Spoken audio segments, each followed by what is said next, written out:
বাংলাদেশের রাজনৈতিক উন্নয়নে যুক্তরাষ্ট্রের $29 মিলিয়ন সহায়তা বিষয়টি অস্বাভাবিক, একই সঙ্গে ধোঁয়াশা, এমনটাই বলছেন বিশ্লেষকেরা।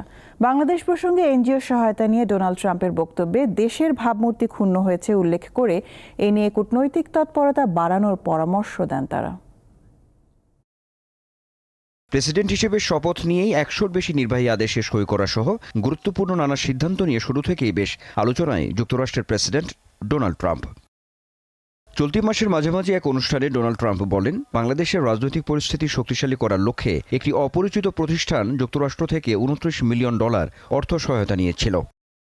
ডোনাল্ড ট্রাম্পের এমন বক্তব্যের পর এ নিয়ে চলছে নানা আলোচনা, তবে এসবের বাস্তবসম্মত ভিত্তি নেই বলে মনে করেন বিশ্লেষকরা। যে মূল প্রকল্পের অনুমোদন সে বা মূল প্রকল্পের জন্য ডেমোক্রেসি ইন্টারন্যাশনালকে যে অর্থায়ন করেছে সেটার দালিলিক প্রমাণ আপাতত পাওয়া যাচ্ছে না। সেটা ইউএসএইড নিজেরা যদি প্রকাশ করে তাহলে হবে।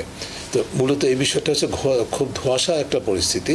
এক ধরনের মিথ্যাচারের মাধ্যমে হোক বা নিজস্ব রাজনৈতিক এজেন্ডাকে প্রমোট করার জন্য বাংলাদেশকে ব্যবহার করা, এর পিছনে রাজনৈতিক উদ্দেশ্য থাকতে পারে। আর এর পিছনে এর ফলে যেটা হচ্ছে, একদিক থেকে বাংলাদেশের নাগরিক সমাজ বা বেসরকারি সংস্থার উপর একটা কালিমা লেপনের প্রয়াস হচ্ছে। ইউএসএইডের যে প্রজেক্ট কি আছে, কোথায় আছে, তাদেরও কিন্তু একটা মানদণ্ড রয়েছে এবং তারা বেশ বড় একটা চেকলিস্ট ফলো করে। তারপরে ওই অর্গানাইজেশনের স্ট্রেংথ দেখে, তাদের ফাইন্যান্সিয়াল ক্যাপাসিটি দেখে, তাদের আসলে আগে কী ধরনের কাজ করেছে, তো সেগুলো সব কিছু দেখে আসলে অর্থ দেওয়া হয়। সুতরাং এই কথাবার্তা যেগুলো উঠলো সেগুলো আমি মনে করি যে অত্যন্ত বিভ্রান্তিকর।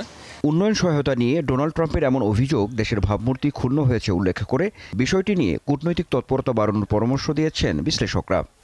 আমেরিকান এম্বাসি তাদের মাধ্যমে আসলে এটা সরাসরি হোয়াইট হাউসে দেওয়া উচিত, যে ধরনের তথ্য গেল সেটা বাংলাদেশের জন্য একটু মানে বাংলাদেশের যে সম্মান সেটার জন্য কিন্তু এক ধরনের আসলে একটা অস্বস্তির জায়গা তৈরি করেছে এবং এটা নিয়ে কথাবার্তা যেহেতু উঠছে, তো সুতরাং বাংলাদেশের সরকারের দিক থেকে এটা পরিষ্কার করা উচিত। এই বিষয়টাকে আমরা মনে করি যে ডিপ্লোম্যাটিক পর্যায়েও এখন অনতিবিলম্বে বিবেচনার দাবি রাখে বলে আমি মনে করছি, এটা খোলাসা করার জন্য। $29 মিলিয়ন সহায়তার ব্যাপারে নিবন্ধিত ও সক্রিয় কোনো এনজিওর কাছে এই অর্থ আসার কোনো তথ্য নেই বলে জানিয়েছে বাংলাদেশের এনজিও ব্যুরো। আনোয়ার হোসেন, দীপ্ত সংবাদ, ঢাকা।